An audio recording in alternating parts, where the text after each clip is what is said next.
Good morning. So what I'm going to do today is this morning session is mainly for the clinicians, and even though we want to highlight some of the methodological issues, the main focus is to bring to bear the issues related to translation research and to highlight some of the methodological issues so that as you sit down with a statistician or an analyst, you will be able to have a more cogent conversation. So the presentation this morning is not to talk in great detail about a lot of the methods, but to sort of sensitize you or bring some introduction of some of the issues, methodological issues, so that as you sit with a statistician or team of investigators who are supposed to help bring translation research to bear, that at least you'll be able to have a conversation. I think most times what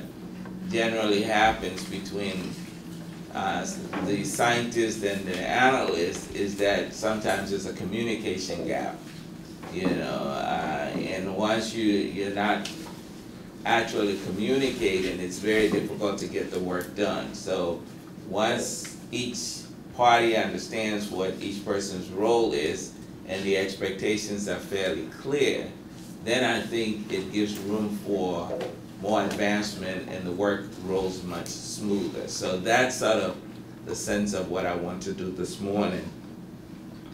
Please stop me if you have any questions, because I want this to be sort of interactive and not be a one-way street, because one thing for sure is that translational research is dynamic, so it's almost bi-directional, so we need to actually have more conversation as opposed to it being one-way direction.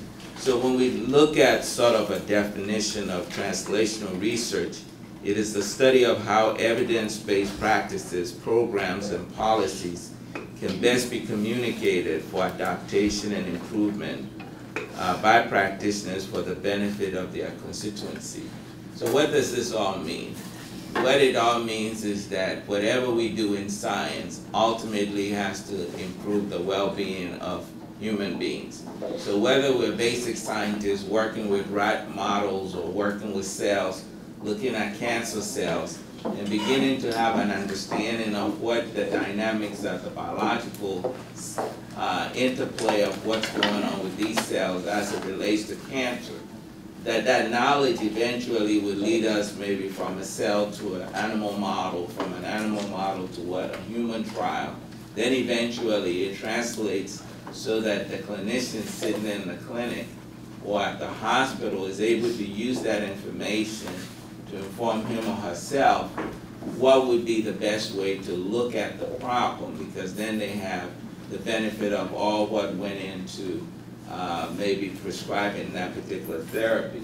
So I think that's really, if we look at translational research, that's really what it means. It means being able to take knowledge from very exploratory stage, advance it to the point where it actually translates to care. Now, I don't know how many of you have seen this movie, but the title of the movie was called "This is Something the Lord Must Have Made." And I may have been paraphrasing the title a little bit, but this was a clinician who did a lot of, used a lot of dog models. And in fact, they had a blue baby, a child who was born, and somehow the arteries or something was crossed, so the blood flow wasn't going very well. What they actually did was they mimicked the situation in a dog and then eventually reversed the process. So they were able to use dog models at the time to really experiment to be able to solve human problems. So what does that mean?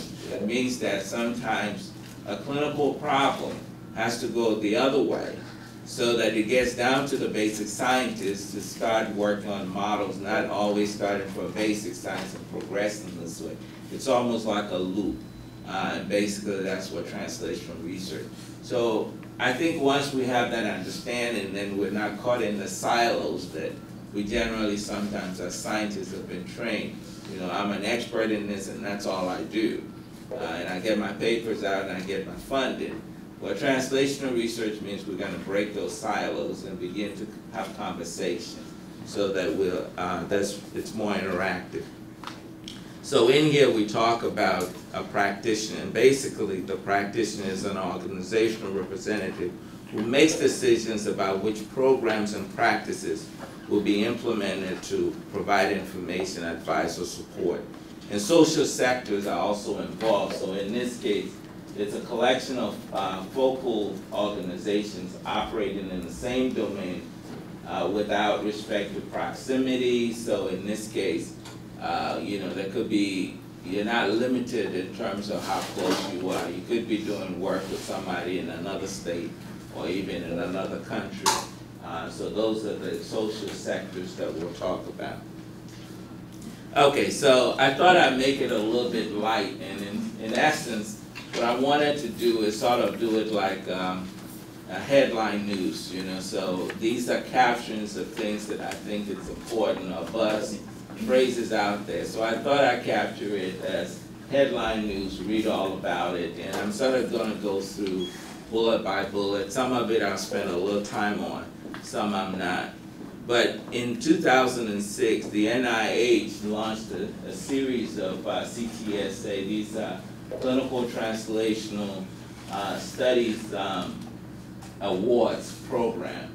And the goal of this was to enable innovative research teams to speed discovery and advance of science aimed at improving national health. We spend a lot of money on research. The question is, can we advance the science? Could we put it on a fast pace so that whatever we find, those findings don't end up in bookshelves in the library or in some archive, but really eventually gets to the practitioners, to the providers, so that they can use it for the betterment of our nation's health. Some of the things that have come out of translational research is that they're beginning to use techniques to diagnose pre-diabetics, and in this case they're using hemoglobin A1Cs. If you look at the literature for diagnosis, we use fasting glucose to diagnose somebody with, and we look at A1Cs as a way of maintaining their glucose level to see if they're under control or not. People are beginning to say, well, maybe A1C could potentially be a better diagnostic tool as opposed to using fasting glucose, because fasting glucose could fluctuate. A1C gives you sort of a history in the last maybe 3 months or 4 months how the person's glucose levels have been, because we know like blood pressure is going to fluctuate. It gives you a much stable estimate of where a person's glucose is. So A1C in some cases. There are others in the area of translational research where they're beginning to develop devices for paralyzed patients. And basically what that device does is it translates brain commands into action, basically improving the quality of life. This is what we're calling translational research. So I just give these as examples so that as we sit down and think about this, we're able to get a sense of it. Now, if it's a device, you most likely would think that maybe somebody in computer science, maybe with chip technology may be involved, right? So it's not just neurosurgeons or a bunch of neurosurgeons. There's a team of people who will have to come together to make it happen. And it's improved patients with who are disabled, whether it's spinal cord injury, stroke, or degenerative disease. Also, they've through the area of genetics, they've been able to come up with some risk measure of coronary artery disease. So again, this kind of where genomics and cardiovascular disease coming together, and people really looking at the whole concept of things going on at the DNA level, is beginning to come up with maybe a better risk profile. So that if you can identify somebody early at greater risk of CAD, you can intervene quicker, right? Most times they say if you look at cancer mortality, especially in ethnic minority population, they sometimes have fewer incidents of cancer compared to European Americans, right? But mortality is much higher among ethnic minorities, especially in African Americans, because the diagnosis of it is what? Much later. Most times when they're diagnosed, it's much later, so the intervention at that point is not as good as it could be. So again, being able to come up with risk profiles or prediction models that physicians can use to identify people who are at greater risk earlier, then they could be intervened. So those are things that are important for us to think about.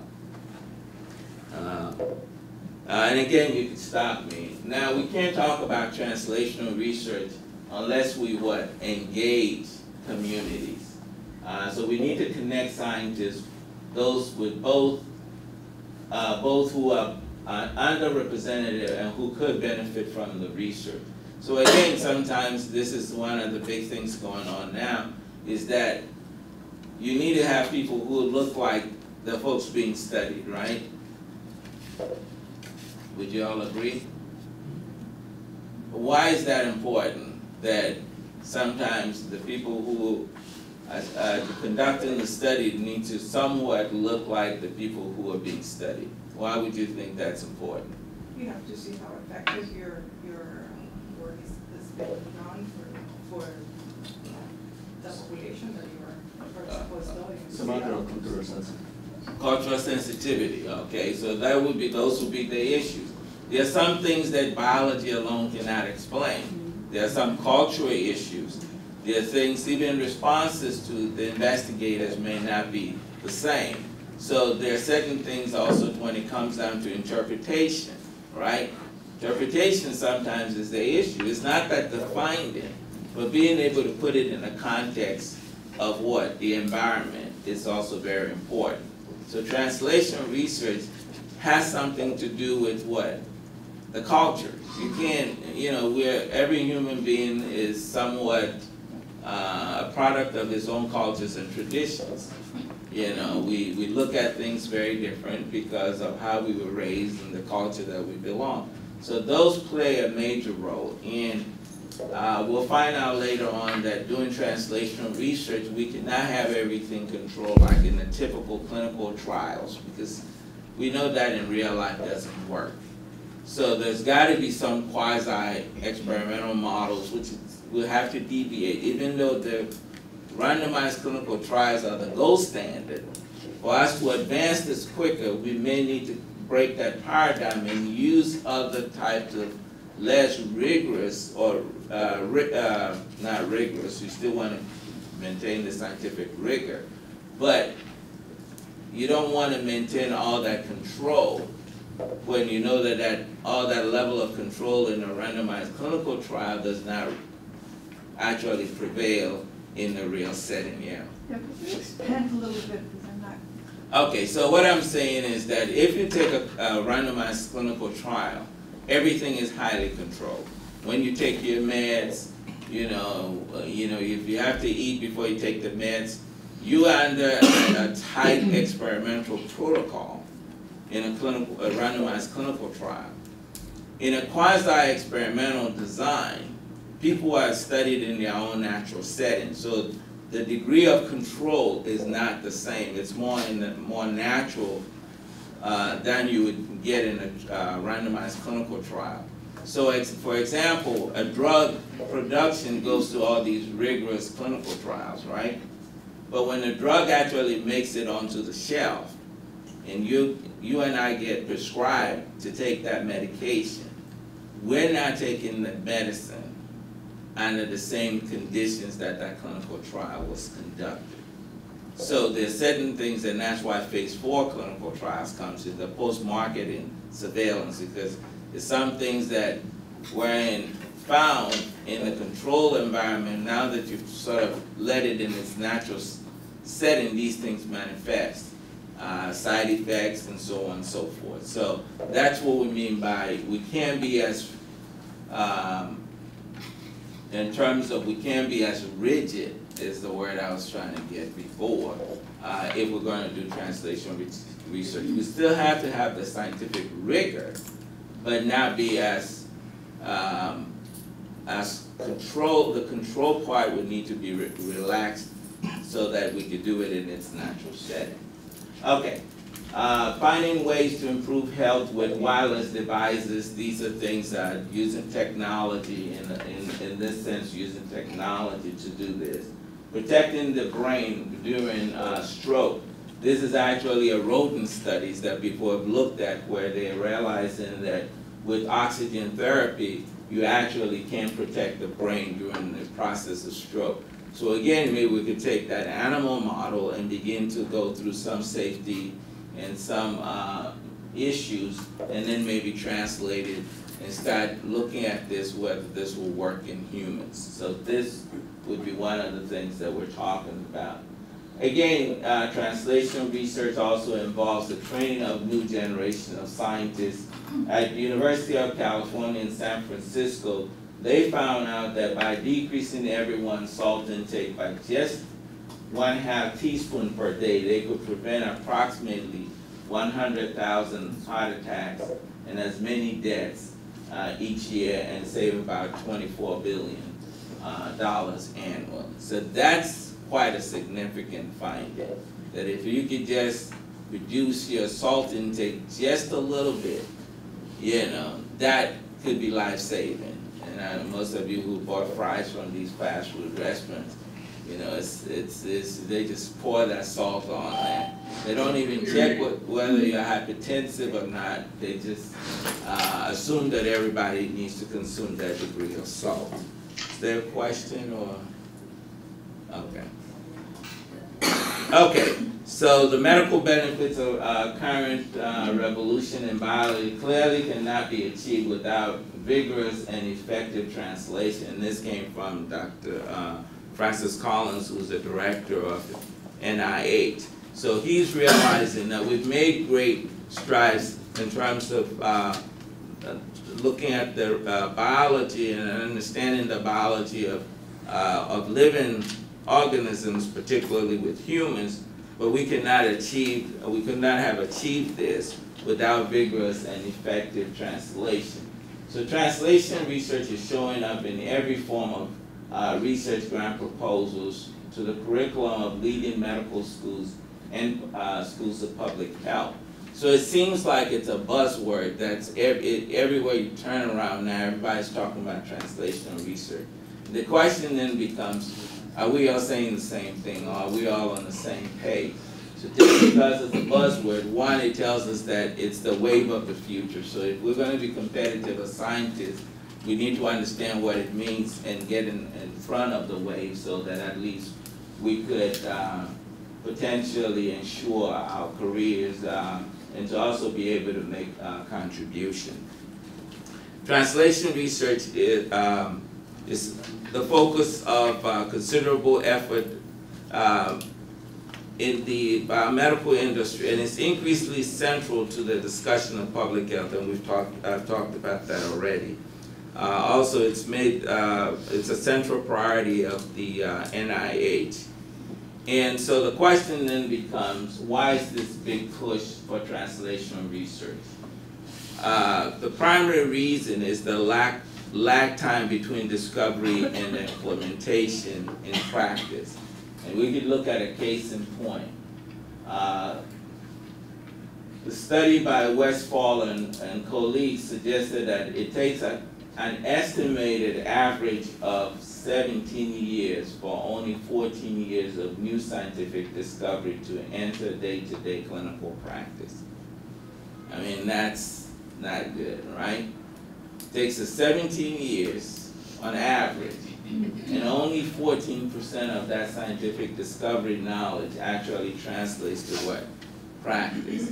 So the new paradigm with the NIH is that they want to shorten that time it takes from scientific discovery to practice, and then also they want more utility of the scientific findings in terms of practice. Because then what is good? What good is the research?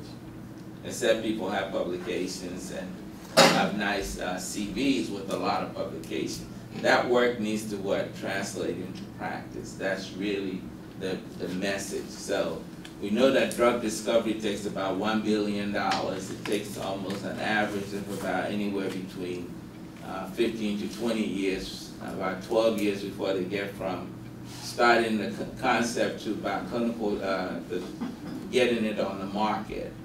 And we're finding that even with that, we still may have some other issues. But most, this is findings that it's very disturbing that it takes us this long to have all this discovery, and then only 14% of it makes it into practice. So I just wanted to graphically show you, this is a graph of NIH, basically talking about where all the CTSAs that has been funded. Most of them are in the large research-intensive universities. You can go to the NIH website. The National Center for Research Resource actually had a newsletter. I think this was the summer issue where they published all the CTSAs. And this seems to be the model that the NIH is going, funding the CTSAs as nodes, and then the other small institutions who are doing research are tied to that node. Specifically, these are the universities, like I said, these are mostly the major universities. And if you looked at the map, I don't think there was any dot on the island of Puerto Rico.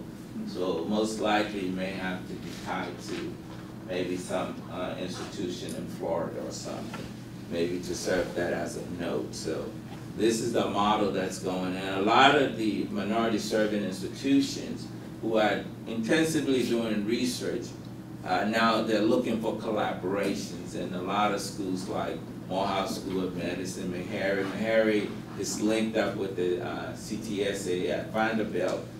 Morehouse School of Medicine is with Emory, so a lot of the minority institutions who are doing very good work are still having to partner with some of these larger institutions that have had these CTSA awards. So that might be something that you all might want to think about in terms of going forward and having these linkages.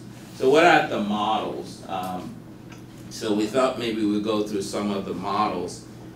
This particular one looks at just a two-phase model, where translation model, where the first part is looking at the basic science component, and then basic science translates into what? Clinical science and knowledge. And ultimately, the stage 2 would translate to improvement of what? Health. So that's the earliest models of translational research. If you look at this particular model, you realize that it's what? Unidirectional. It always starts with what? Basic science, and then leads into what? Clinical discovery. Then it goes into improving health. So this is the typical stage, this two-phase model.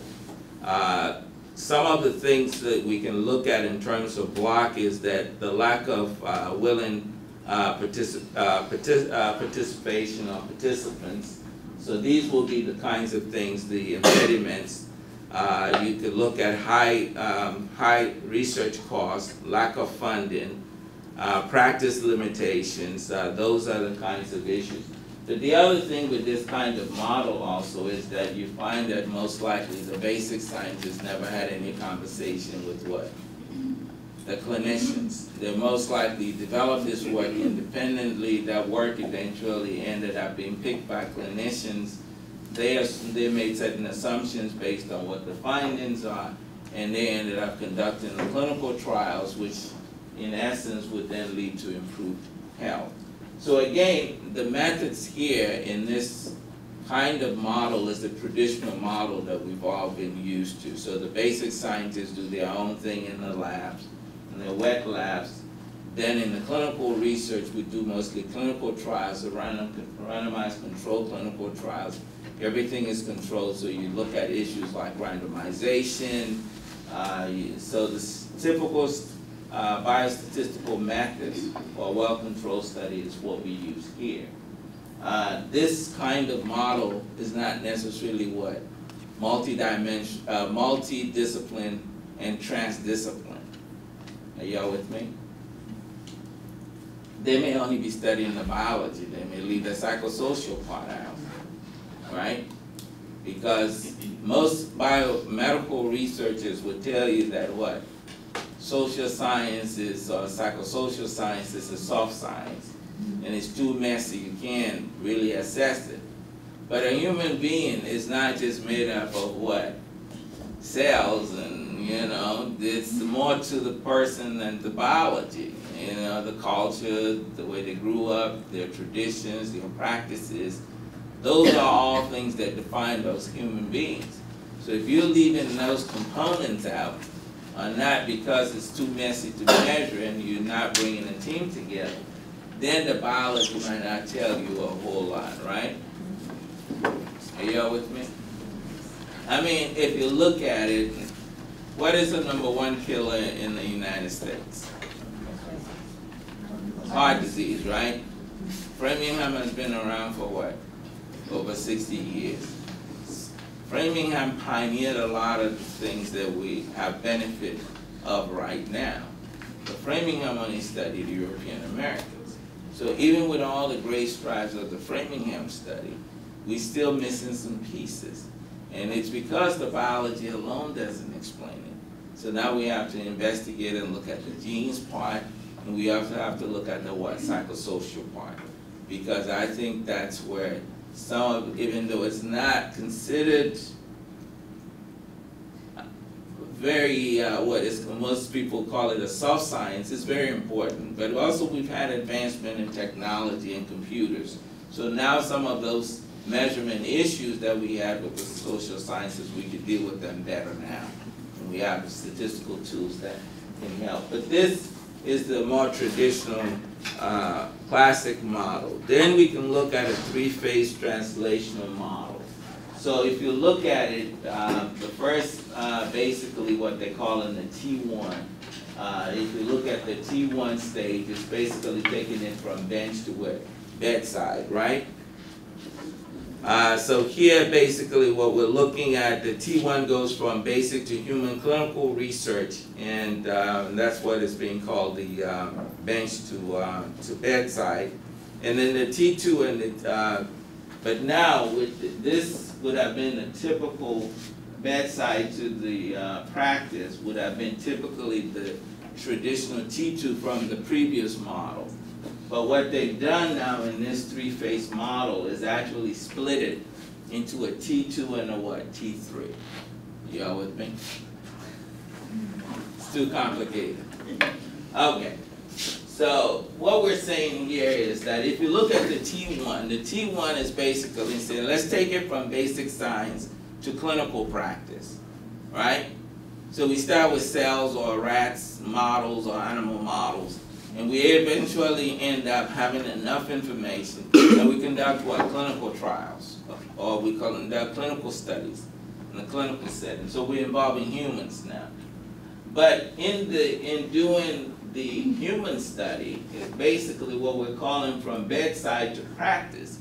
It's also, there's a bunch of research that we need to investigate, right?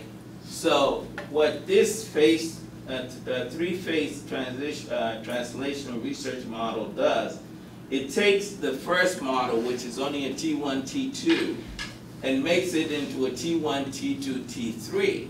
So the original T2 is now being split to a T2 and a T3, right? Okay? And basically the T2, knowledge is moved from earlier clinical trials to use with patients in phase 3 and phase 4 clinical trials. So basically that's what that is. Now T3 involves translation to practice, and it encompasses what? Dissemination and implementation, right? Just because you discover something in phase 3 trials, or even information is being gathered in the phase 4 clinical trials, does that mean that every clinician is using that information? Dissemination of information may not be getting out there. You know, you may have JNC 7 now, but you may have some physicians who are still using JNC 6. So just because they came up with new guidelines, does that mean that it has actually affected the way people are practicing? Most likely not. I did a study when I was at Xavier working with a clinician, well, she's a pharmacist in oncology. And we were interested, and I was interested, and I solicited her assistance to help me because I had no idea about oncology. But I was interested in finding out how physicians utilize pharmacoeconomics and outcomes research in their research, right? So that was an interest of mine. So what we did was we developed a questionnaire and we asked the question, do you use these principles and methods in pharmacoeconomics and outcomes research in your practice? And a number of them checked yes, and so on and so forth. But then what we did, we also created a case study of a patient with a particular type of cancer. And we asked the question, what would be your first line of therapy in this hypothetical case? What would be your second line of therapy and your third line of therapy? The responses to the case study showed that there was some discordance with the way they responded to the instrument.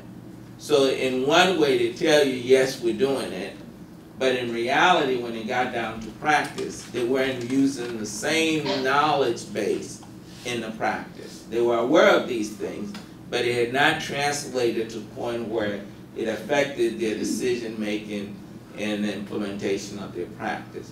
So that component itself is also part of the translational research, being able to disseminate the information effectively. Remember the study by the folks up in University of California, San Francisco?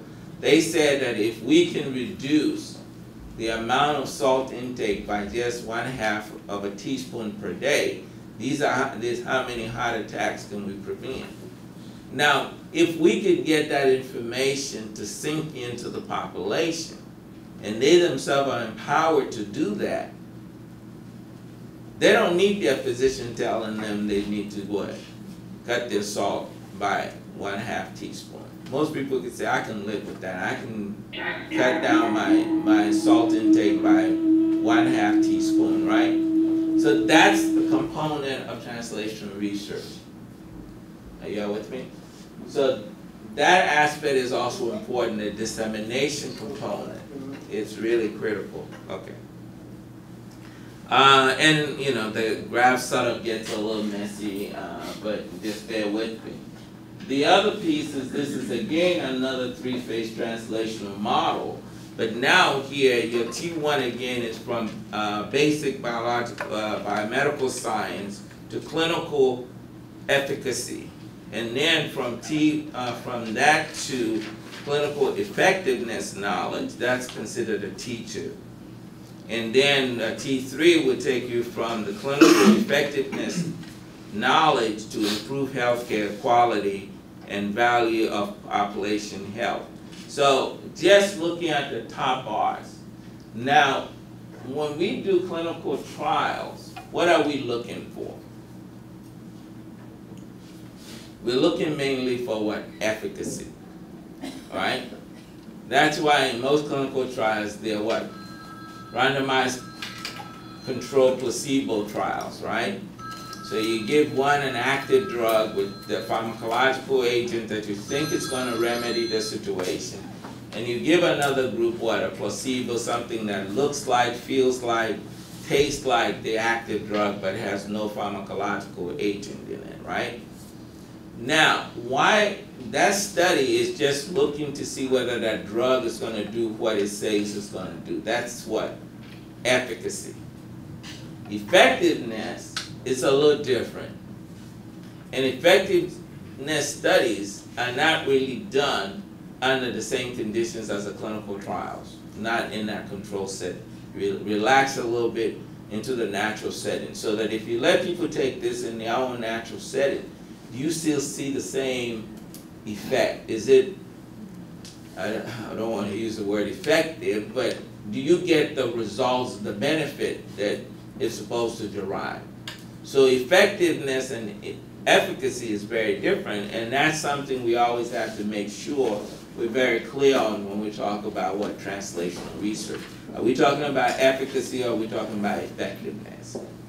I think there's a lot of initiative going, and I think the President of the U.S. now is putting a lot of money even in what they call comparative effectiveness studies, because they want to know what is effective. You know, what is really going to derive the benefit that we're looking for, not in all the controlled environment, because those controlled environments don't exist once we are discharged from the hospital and we go home with our prescriptions to take, right? Okay, so is everybody clear? Any questions? So far so good? Okay. This is sort of busy, so I may just skip that, but it just, the take-home message with this is that it can get more complicated. You know, it can get very complex. There's a lot of pieces to it, and we might need to take some time to really look at it, but these are looking at different studies and how different studies have basically looked at these stages. Some have looked at it in terms of a 4-phase study. Some have looked at it as 3-phase studies. These are two authors that have sort of outlined it as 3-phase studies. This is the classical original 2-phase studies, which is the first model we're talking about. So this is sort of a summary of different authors in talking about the different phases of translational research, and this even gets more complicated. Okay, so let's look at this particular one. I just wanted to show you this model, translational drug abuse prevention model. I just wanted to show this as an example. If you look at this diagram, it looks very complicated, right? And when you look at the little header above it, it says spatial, physical, social, and economic environment. So you have a component of environment playing a role in there. You look at things like stress and adversities, resilience, condition, healthcare accessibility, and quality. Those might be all the things that you need to put into play, right? If you look at the bottom of the circle with the arrow, you have what we call what? Predictive modeling, right? Are y'all with me? Right here. It calls predictive modeling, right?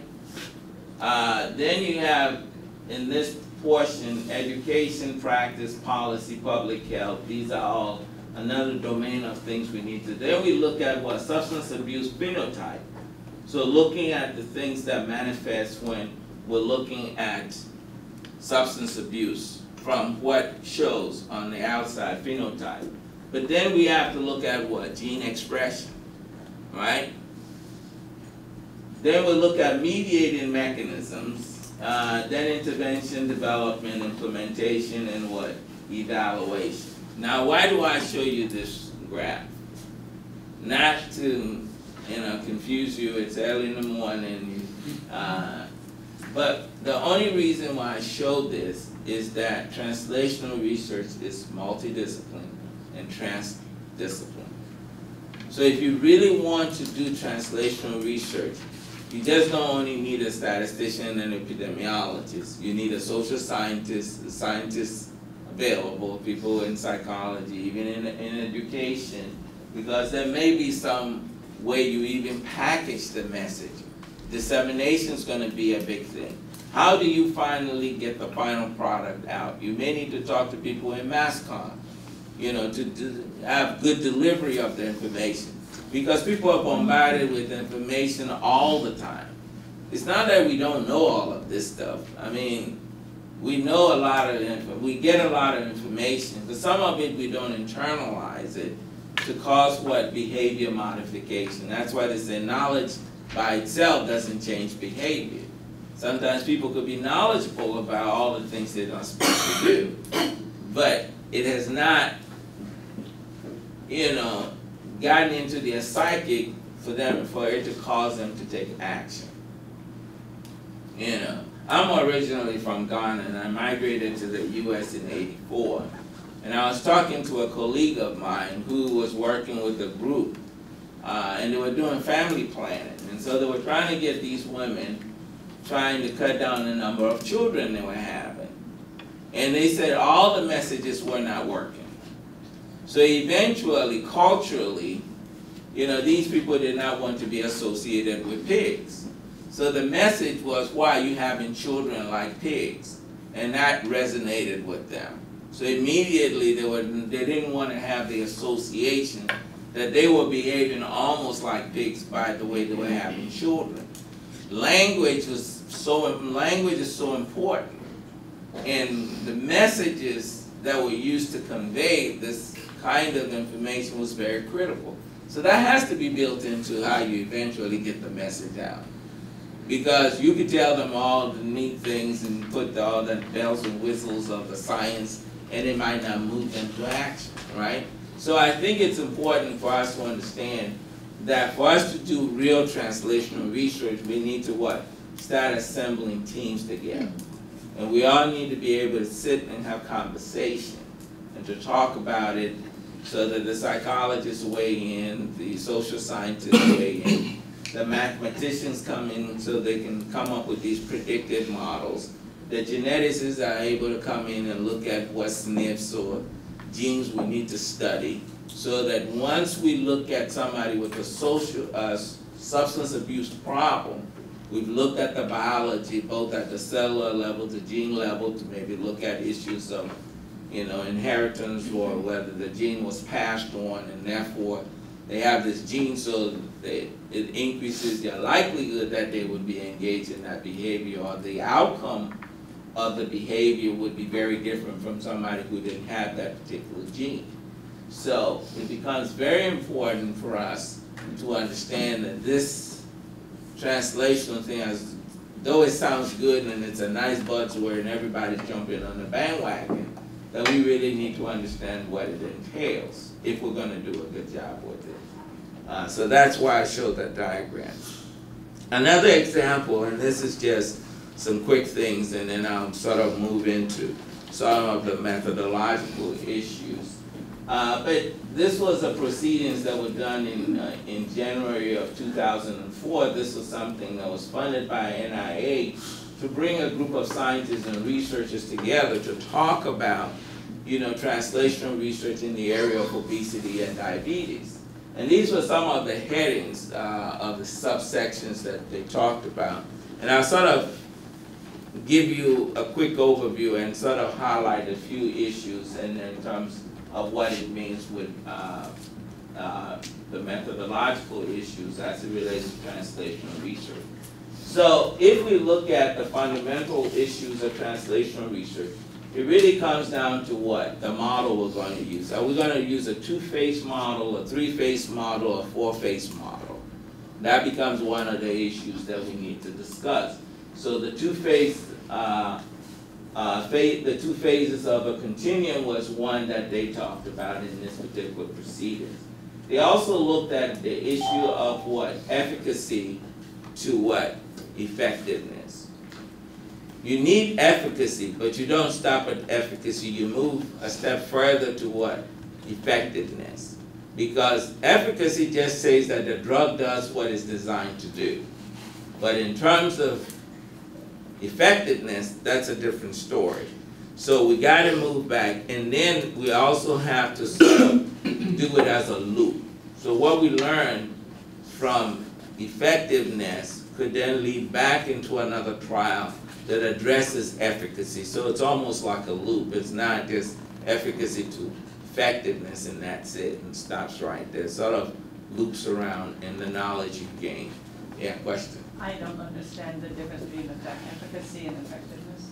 Okay, so efficacy basically looks at, does the drug do what it does when you control for everything? So you've controlled for everything. There are no confounders. You know, you randomize, so you have a very tight protocol. So mainly what you're doing is you're saying, I'll give you an example. If you say that this drug that I've created will reduce blood pressure significantly, and maybe clinically significant means for systolic, it'll bring it down by 10 millimeters of mercury, right? Okay, so what I do then is I create this drug, and I randomize two groups, one arm, I give them this drug, and the other group I give them a placebo. It looks like this drug, but it has no pharmacological agent. And the reason why I give another group a placebo is because we know that by virtue that you tell somebody they're taking medicine, they may respond, psychologically respond to treatment because they're taking something. So their blood pressure may come down, they may be much calmer and all that. So that's what they call the psychological effect or the placebo effect. So now if I look at the difference between the actual reduction on those who are on the actual drug, the real drug, versus those who are on the placebo, if that difference in change, reduction, is still statistically significant, then we say that the drug is efficacious. So it does what it says it's going to do. It causes a reduction in blood pressure. Okay. Effectiveness means now that you've put the drug, it's approved by FDA, it's on the shelf, people are taking the drug, but they're eating different things. Does the drug really do what it's supposed to do? Do you continue to maintain a low blood pressure? It may not, because once you start changing some of these other factors that you control, the drug might not do as well as they thought it would do. You know, in that controlled environment and all that, you saw a reduction. It showed that compared to nothing, it does a good job. But is it ultimately effective once you start taking the drug with all the other stuff that you didn't take into consideration? So that's where effectiveness comes in. It sort of sometimes seems like it's the same thing, but it's not, because, and what it's really making the difference is the design part of the study, where you're looking at in the efficacy trial, you're controlling for everything. You know, if I say you got to take this 3 times a day, 1 in the morning at 8 o'clock, if you're in a clinical trial, you're going to take that medicine. If they say you're not drinking any alcohol with it, you're not going to drink any alcohol with it. But if I'm hanging out with my buddies and, you know, we're all having a good time, do I take the blood pressure medicine because I'm having a few beers because it says no alcohol, or do I just don't take the medicine? You know, or I'm not taking it at 8, 12, and 6 like I'm supposed to. So eventually, if you create some variance in how things, you know, in the environment and everything, does that really change the outcome or the question? So you might say that the efficacy study is to answer the question, does the drug work? Right. Yes or no? Right. And effectiveness is more to demonstrate that the drug works in a real life scenario. Right, yeah. It's best put, better than I could do it, yeah. In natural environment. In natural environment, right. So once you take it into its natural environment, you get the same effect like you got in the trial, yeah. Great. So that's one aspect of it. And then, you know, they also studied outcomes of translational research. And I give you all these because you're clinicians, and just to give you the ideas of what people are thinking about when they talk about translational research. What outcomes are most important for translational research? So that's one question they wanted to ask. You know, if you're looking at obesity and diabetes, what are the outcomes that are you most interested in, important? Is it the A1Cs? You know, is the blood pressure of the person also important, that it be at a certain level? Because blood pressure control for diabetics is now, the target is not, they're not looking at you at 140/90. If you have diabetes, they use 130/85, right? That's what they would look for in terms of blood pressure. So would you only look at A1Cs? You know, what else would you be interested in? So what are the outcomes that are of importance? Quality of life outcomes, those are important. You know, I mean, you know, when you look at outcomes research, the question is, do you just want to prolong somebody's life just for the heck of it, or do you want it to have some level of quality? So quality of life becomes an issue. You know, would you rather live 20 years in a lot of pain, or do you want to live 10 years with some quality? You know, so those are all issues that people are beginning to wrestle with. Methodological issues in economic evaluation. You know, we know that healthcare cost is going up the roof. We can't continue, we can't continue to go in this direction. Something's got to give, right? So people are beginning to look at what? Dollars allocated to healthcare. And that's where the comparative effectiveness studies are coming from. You know, I mean, if we spend $50,000 to give you that surgery, if you look at the outcome of the surgery relative to the cost, is it cost effective?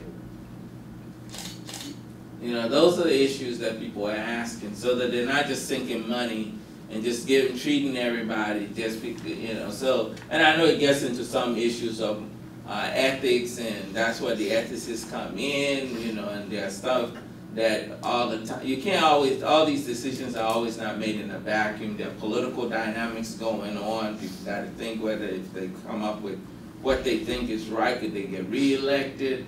I mean, that all factors in.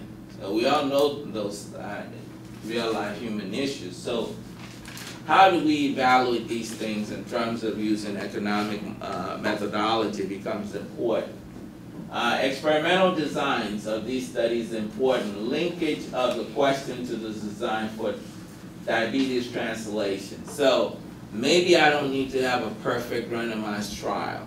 Maybe I need to simulate what diabetics really go through, right?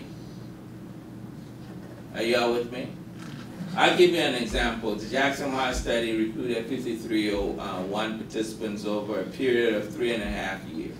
The protocol says that you should fast before you come in. They don't want you smoking before you come in. Well, there are still people who smoked before they came in.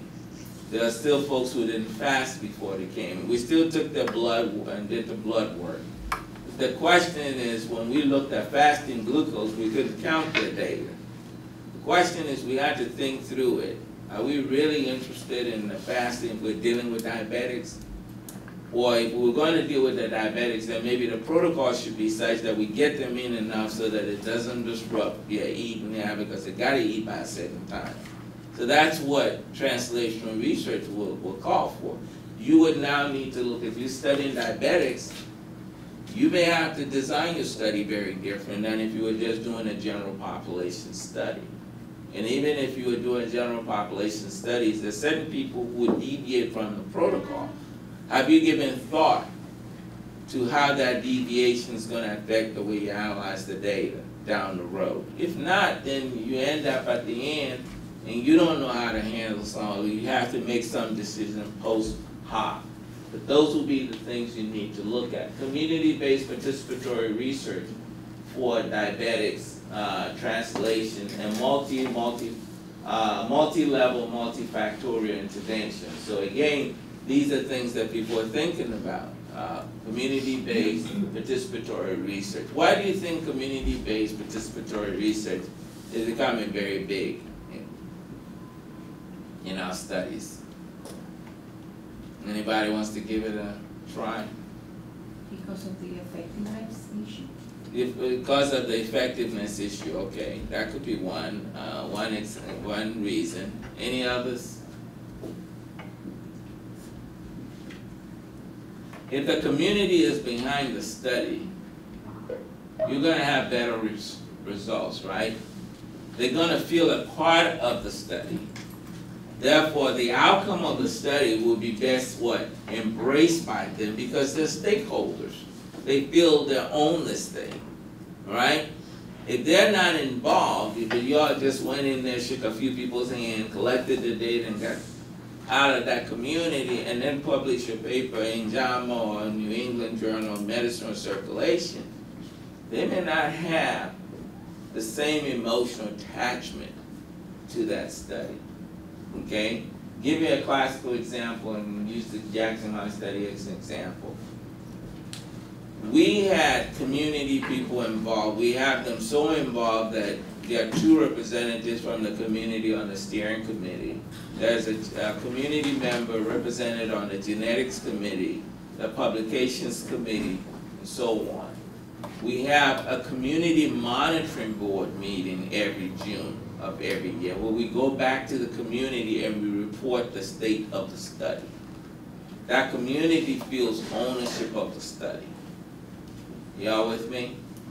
So it makes a difference when the messages come out because they feel a part of it. They've been part of the decision making. We go in there and say, we're trying to do this, what do you think? You know, and we get their input. Do we, you know, and that's important because then they feel a part of it. They have ownership. So whenever any findings come out, they can what? Relate to it. And I think that's the power of community-based participatory research. That's a hand up and then out. What do you consider your community and what kind of people do you have as community representatives? Well, and that's a very good question. How do you define community? So in the Jackson Hart study, anybody who lives in the Tri-County area, the 3 counties, Hines, Madison, and Rankin is considered the Jackson Hart study community because that's where the recruitment happened in those 3 counties. So for us, that's what we define as our community. Any person in that community, lay, professional, it doesn't matter. So that's how we define community. How did we do it? Some of it you start with people in the community in terms of community leaders. We went through the churches, we built alliances with the churches. You did things, we even did some initiatives with beauty and barber shops, you know, get the word out. Men were a little difficult to recruit at one time, so we started doing things like on the golf course and going to where they are. So there were several different outreach strategies that involved the community. But I'll tell you this, and this is a paper that we're in the process of writing. We call it the Canton Study, and Canton is a small town 19 miles north of Jackson. And it's that community, we sent out 280 letters in 1 year. We only had 4 people to enroll in the study. First of all, it's outside Jackson. Why do they want to come to Jackson? Big city, you know, small town, big city dynamics. So we decided it was important to capture the Tri-County area. So we went in there with the mayor, with community people. We even started a community health advisory network. That was the first of the networks that was started in Canton. And we went in there like 3 or 4 weekends in a row, and we bombarded the community with information and made the folks know that we were here and this was our purpose. Turn around, a year later, we have 250 people enrolled from Canton. That community canvassing, that relationship building made the difference. Because now they could put faces, people who were involved in the study, who were conducting the study, they could put the faces with the study. And I think that made the difference. But I think that's really the whole issue of involving community. It's very important. But this stuff has also got to be multi-level. It's going to be a multi-level approach. And then eventually it has to also be multifactorial. It can't be just one simple message. You got to sort of think through it in terms of the various barriers, the layers, and so on. Having the right spokespeople involved. Those were all important to have. But again, when it comes down to this, they didn't leave review and critique of translational research studies out, because that's important, right? How many of you have sat on review study reviews for NIH or some other funding agency? Sometimes when you propose something that will work in your community but it's not mainstream, what do? They shoot it down. They have no clue. They say this is not going to work, but they don't know that. But they don't have people like you and folks in your community represented on the review committee. So they have no clue that this will work. But in your community, the other paradigm will not work. How many of you are familiar with some of the schools or largest institutions targeting certain communities? They get funding and they keep saying they can't recruit those folks. Yeah, I don't know any of those. They exist, right? But if you had the money, you may be able to recruit the folks with ease because you know the community and you know what's going to get them to participate. So we need to, the review process, and they were very strategic about it. They were able to look at also the whole review process was discussed. So moving translational research forward, do we need GPS? You know, I mean, that was just a way of trying to say, do we need some guidance here? Do we have to have a way that shows us where we are on this? So again, when we do translational research, we may have to sort of maybe do a better job in our grantsmanship in trying to really show that this is going to work, because people who may review it may have no clue. So it becomes very important that we keep that in mind. Perspectives of NIH review committees, so that sort of falls on the whole review process. The proposed intervention must address a significant public health issue and have solid empirical basis in efficacy studies. So again, you have to go in, just because you're proposing something new doesn't mean that you don't tie it to what is established science. So you want to be sure that it, one, addresses the public health issue. That's where that's going to be looked at, and also that is grounded in terms of empirical science, especially from the area of efficacy studies. Also, they looked at it in terms of medical editors' viewpoint, because again, not all the editors have moved maybe from that whole paradigm into a translational mode. So again, they had to have some conversation around that. So if you want to publish something in translational research, don't go with the journal that is stuck in the old tradition of doing things. You're most likely not going to get it published. So you may want to look at journals that are focused on looking at translational work, and then and I'm sure even in that category there's several of them that are high-tier journals. So you want to carefully pick where you want to get your message disseminated. The outlook of translational research, translating diabetes prevention programs. So that's one aspect of what? Dissemination. They had to think through it. How do we get the message out? We know what works, what intervention works. How do we get people to now what? Implement the interventions and change behavior. Translating obesity and diabetes research, some challenges and recommendations were also made because they know it's not very easy. Changing practice, changing lives. The health disparity collaboratives, bringing science to life, those were the main topics that they discussed. So I wanted to share this with you without going into great detail of actually the proceedings, because I thought that they covered enough good material and it could be a model in terms of getting the information in terms of the whole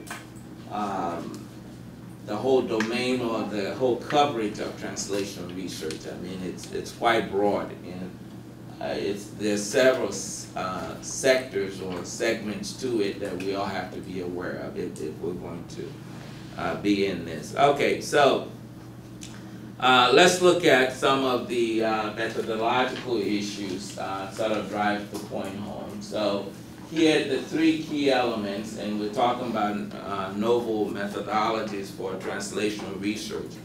The three areas would be the methods in terms of design analysis of clinical and translational studies. We also need to focus on the whole issue of subject enrollment, retention, data sample collection and management, and also validation of novel scales or predictive models. So I'll take each one of them and talk a little bit about what needs to happen there. So when we look at the whole issue of analysis, design analysis, we need to look at increased efficacy of study design or analysis, which yields what? Reduced sample size required or improved power. So what are we saying here? In trying to do these studies, we have to make sure that we don't sacrifice the efficacy, but in also designing the study, we could do it in such a way that we can use fewer people, because sometimes it's hard to recruit a large population, right? Sometimes you may think of maybe looking at not just doing a study in one place, but doing a multi-site study where each place may have a more homogeneous group. So maybe University of Puerto Rico may focus on maybe Puerto Ricans as maybe a subset of the Hispanic population. Maybe another group will focus on, but in your small group, all you may need is what, 200 people, but it may still have enough statistical power to do the subgroup analysis. But you use a multi-center study design approach as opposed to a single site study design approach. So you want to look at designs, statistical designs, study designs that can lead to what? Smaller sample size or improved power. The other thing is the one differentiate confounding variables from mediating or moderating variables to improve causal inference in the analysis of observational studies. Generally in observational studies, where you're not intervening, but you're following people over a long period of time, the issue is that you have to understand what's a confounding factor. Confounding factor is, factors, or sometimes we call them the covariates. Those are things that would impact, if we're looking at death as an outcome measure, we know that as a person ages, the likelihood of dying goes up. So age will impact that, so you would need to adjust for age. So age will be treated as what? A confounder. But there are certain things like maybe gender in most instances are used as what? As a confounding variable, right? Because we think we may experience male and female differences. But sometimes the behavior or the distribution of the outcome variable is very different from men and women. So we could see that gender really acts more as a moderating factor as opposed to what? A covariate. So instead of still doing your analysis as a group and adjusting for gender, what you may need to do is do a sex stratified analysis where you do the analysis separate for men and separate for women, because the distribution of whatever the outcome variable is totally very different in women than it is in men. So by putting them together, you're going to lose some information. Even though you use gender as a covariate and adjust for it, you're really not doing justice to your analysis. So you may, in that case, look at gender more as a moderating factor as opposed to what? As a confounding variable. So that's what that is getting at. We need to be careful that we think through this and we know what is a moderating factor, what is a mediating factor. Mediating variables or mediators, one that, let's say if I looked at the association between stress and obesity, and I know there's a positive association, right? If I put coping in the mix of it, and then the effect, the association goes away, right? Then coping is called a mediating factor, right? It mediates, it takes away that association once you put it in the equation, showing that people cope better, that they don't experience the effect of stress on obesity goes away when you look at how well a person copes. So coping then would be considered as a mediating variable. So those are the kinds of things we need to pay attention to. Is this a covariate? Is this a mediator? Is it a moderator? Most clinicians sometimes shy away from having very direct and frank conversation with the analysts because they're not comfortable with statistics. But the statistician, who's not a content expert, may not know the differences. So you all need to sit down and really talk about it so you can tease this thing out. So then once they analyze the data, they'll analyze the data well with the understanding of what's going on in the science. I've worked with clinicians growing up and coming up in grad school.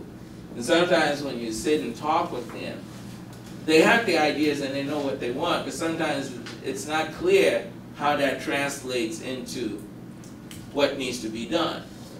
So when I get into those situations, what I've asked them to do is give me 2 or 3 papers that is very fundamental to what you're doing. And let me go read those papers, and I'll come back and you give me the 101 on that content, so I can best understand the underlying science behind this data, so I can do a better job in analyzing the data. Because garbage in, garbage out, you know, if I don't understand, I could do some modeling, but I may be way off base. So having those conversations, you know, is very important. You're the content expert, so you're bringing a lot to the table. The analyst is only the tool to take that information and boilerplate it into something that everybody can see and it can make sense and draw some inferences or be able to get some estimates or some sense of what's going on. So it's very important to we have these conversations, you know. Reduce bias in the analysis of incomplete data or identify subgroup differences in longitudinal regression analysis. Those are important. You know, if some of the data is missing, is it because you're missing the data a lot on folks who have a particular condition? If that's the case, then you have some natural selection bias. Some bias is going to be created. Your findings is not going to be generalizable, you know, because there's some people that you're not getting information from, and if that is because they have a certain characteristic, then you're losing information. The incomplete data is not random.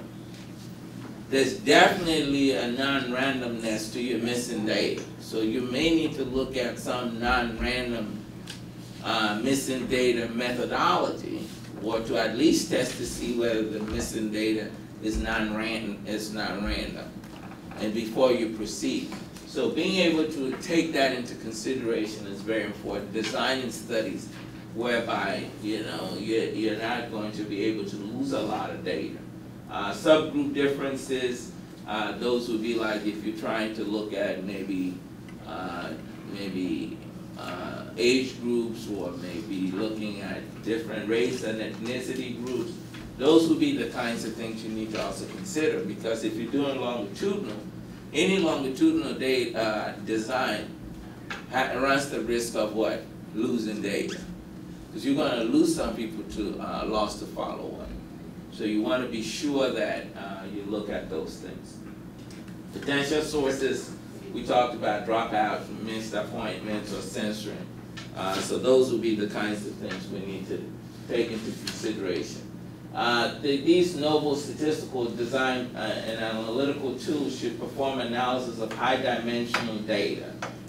So what we're saying is that don't just take one variable at a time, because sometimes if you look at things only one at a time, you're not going to see what is happening collectively. So you should be able to look at what? Multi-dimensional type of data. So look at different factors all at the same time, because if you look at one at a time, you would not be able to see it. Just on a lighter note, because I know y'all been very patient and very attentive, but they said there were 3 blind people who were all were standing by an elephant, and they were all asked to describe what this creature was. One was on the very, on the mid-side of the elephant, so when he felt the animal, he felt like it was a wall. So he described the elephant as a wall. One was at the tail, and so he described it that it was like a snake-like creature because of the tail. One was at the trunk and said it seemed more like a pipe or something. But they were all trying to describe what? The elephant. It was just the position where they were in the elephant. They describe the elephant very different. So sometimes when you look at things in pieces and not collectively, you may miss something as opposed to looking at the whole. So you will want to be able to do that. Imaging data has a lot of, they collect data. Some people would say, well, I'm just going to average and use the average. Well, if you use all the averages, you might miss the most essential information, which is the variability.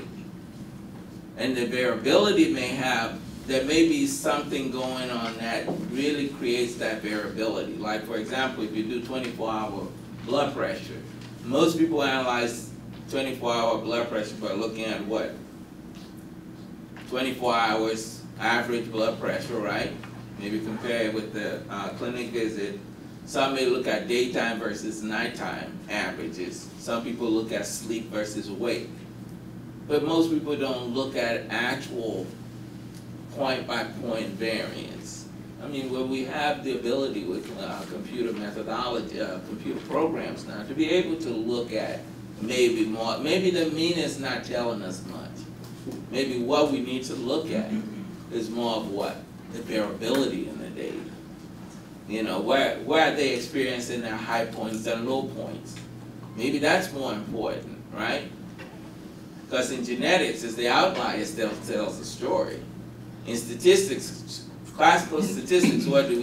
We shave the outliers off because we feel it skews the data. But in genetics, it's the outliers that's telling us the story. The middle part doesn't tell us anything. It's the extreme ends that tells us the story. So maybe the way we even look at questions or the way we look at data has to be from a different perspective. Analytically support randomized controlled trials for specific types of translational studies. So again, we're not going to deviate from the randomized controlled trials because they're the gold standard.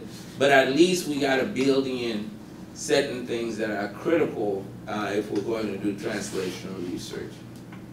Okay, so in the methods of looking at these novel techniques when it comes to subject enrollment, retention, data, and sample collection and management, these methods should be able to achieve the following.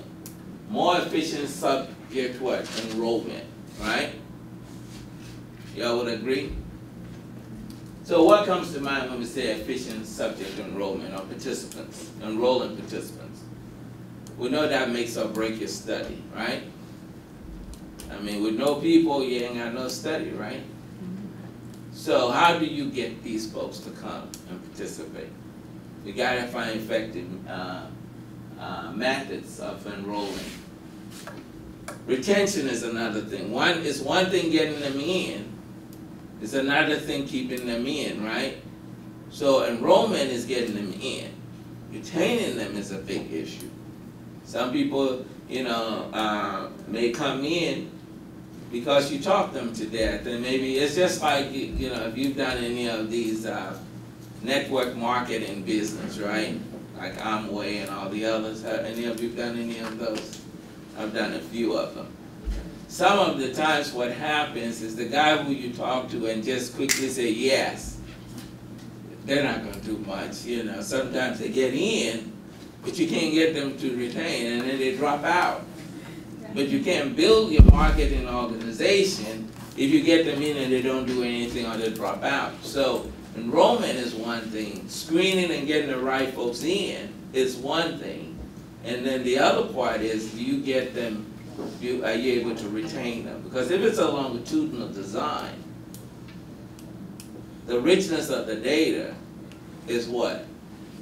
The data you collect down the road, not just at the baseline. The baseline gives you a good starting point where people were when they got in.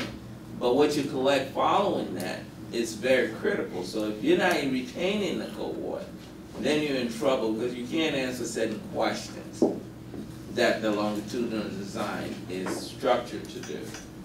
Greater comparative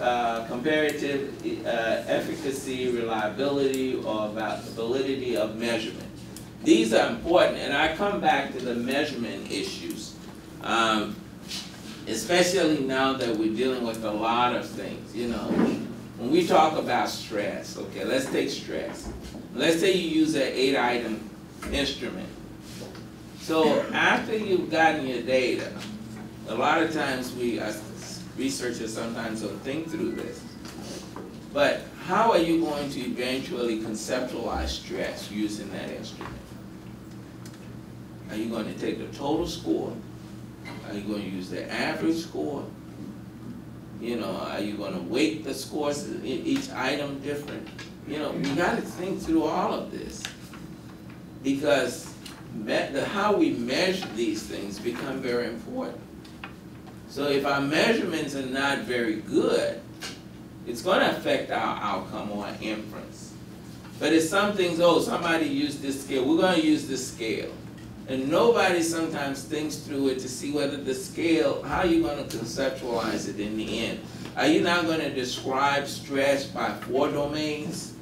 Because you're going to create 4 subscales? I mean, how are we going to do this? So I say all this to say that we got to have a lot of conversation, maybe drink a lot of tea and a lot of coffee and a lot of water.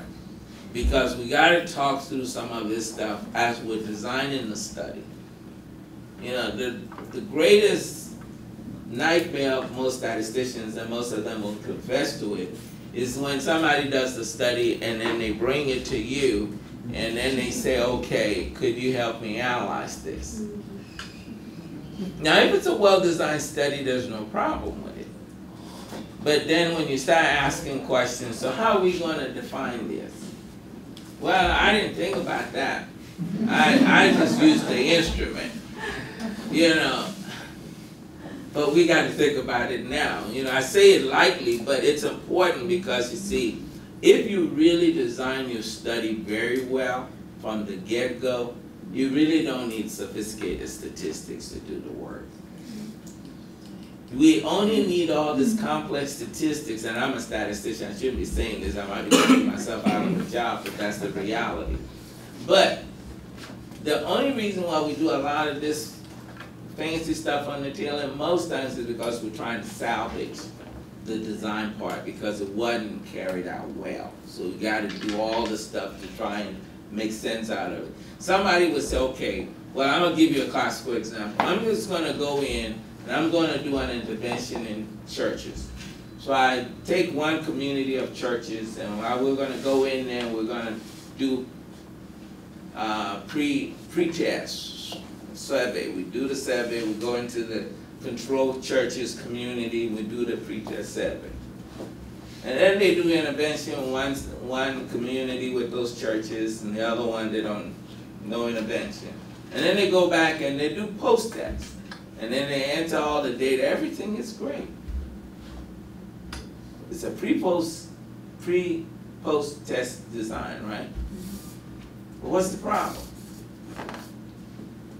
We can't tell who did the survey in the pre-test and who repeated in the post-test. We don't know who just did the pre and didn't do the post. We don't know who did the post but didn't do the pre.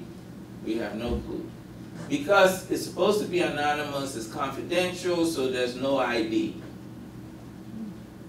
Right?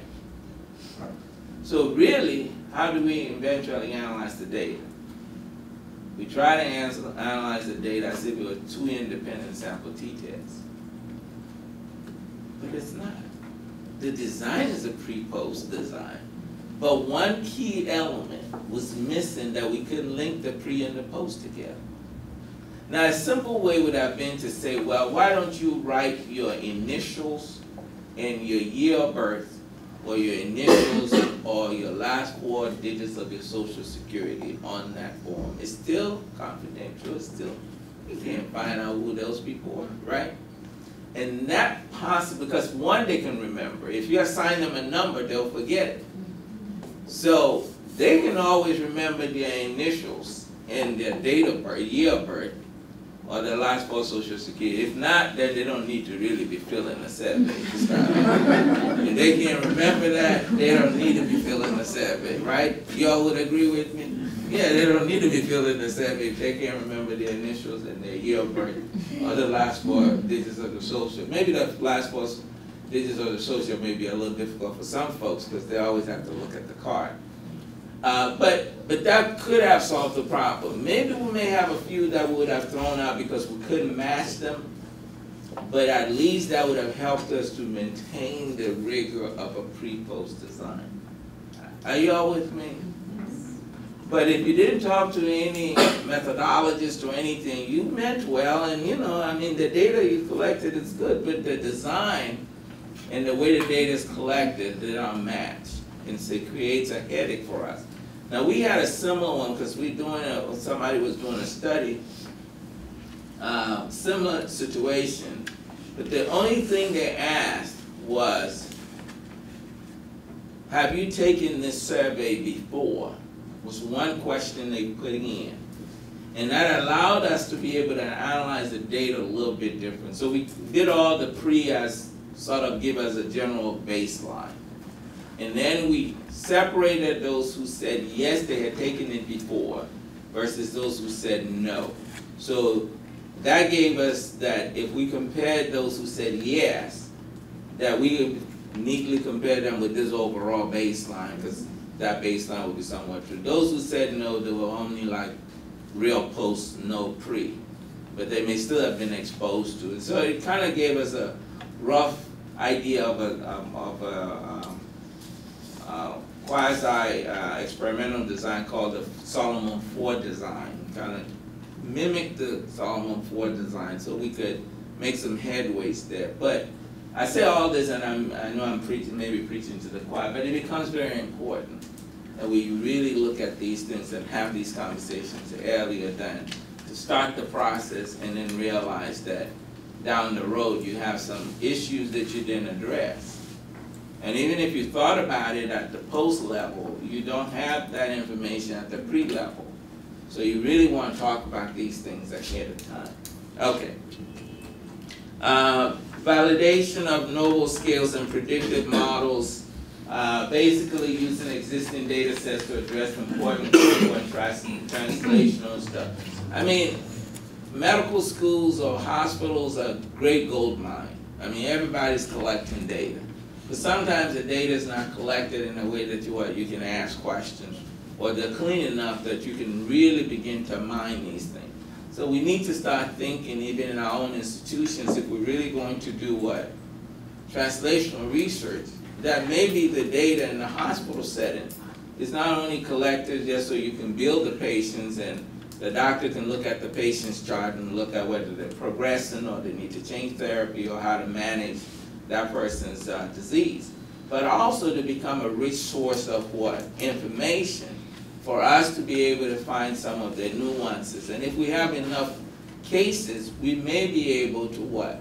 Begin to work towards mining some of these large data sets, whether they're in a hospital setting or a research setting, to begin to figure out certain things in the spirit of translational research. But also that we'll be able to do some prediction models, you know, so that we can be able to predict or be able to identify people who are at greater risk earlier and begin to intervene, okay? Because there's some people who show no symptoms and then boom, you know, they end up one day with a heart attack.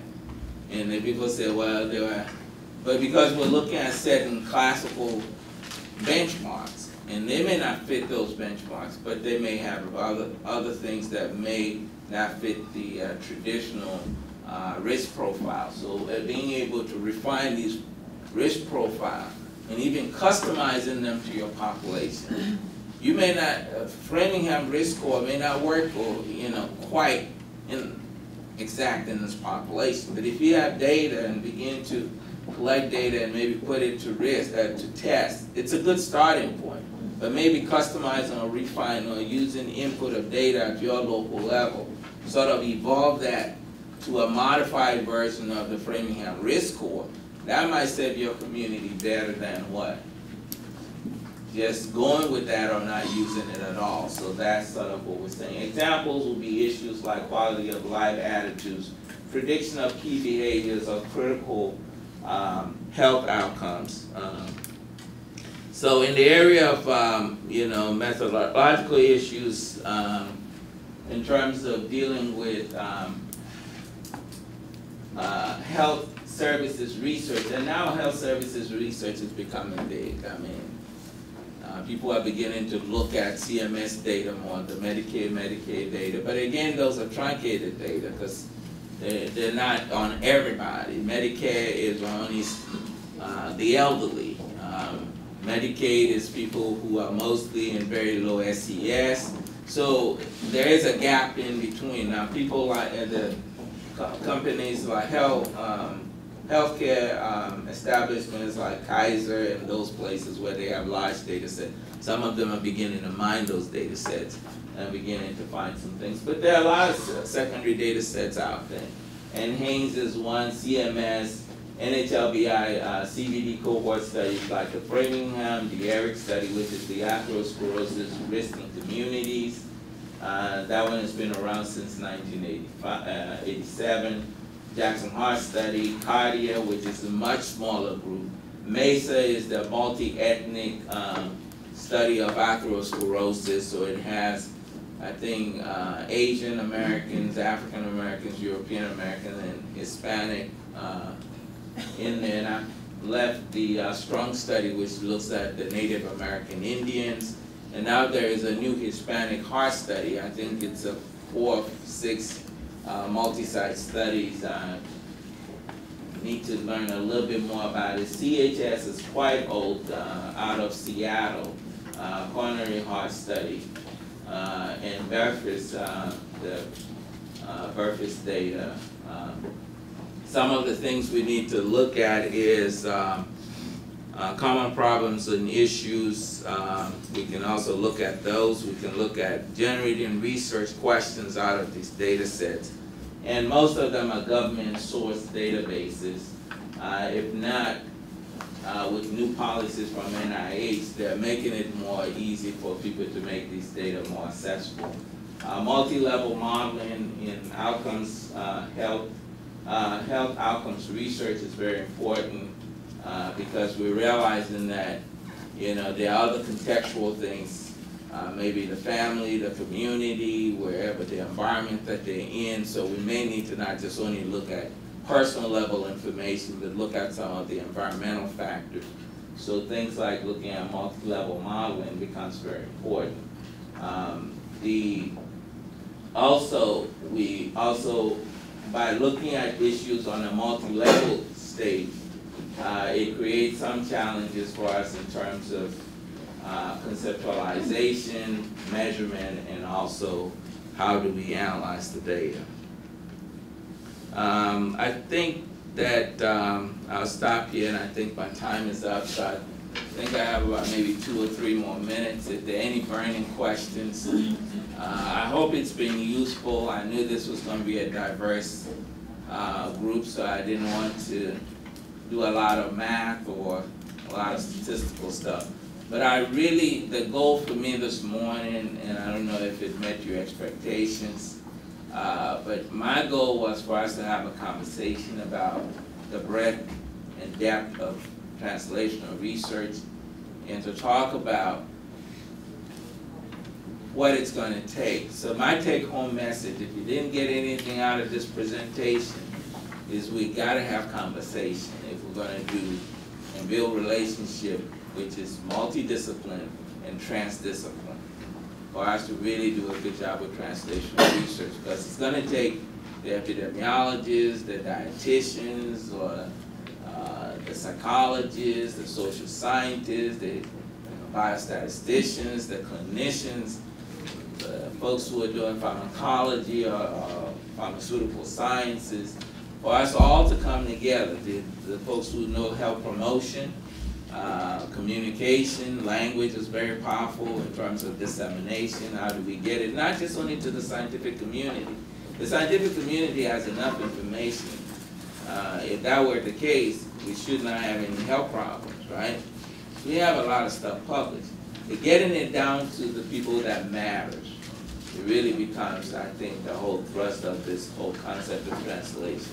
How does this eventually change Mary Sue and Joe's life in the trenches? I think that's really at the end of the day. So for us to do a better job and to plan and do a good job with these kinds of studies, we have to have conversation, where everybody feels comfortable at the table and realizing that their role is equally important in designing and carrying out these studies. Without that, I guess I'm done.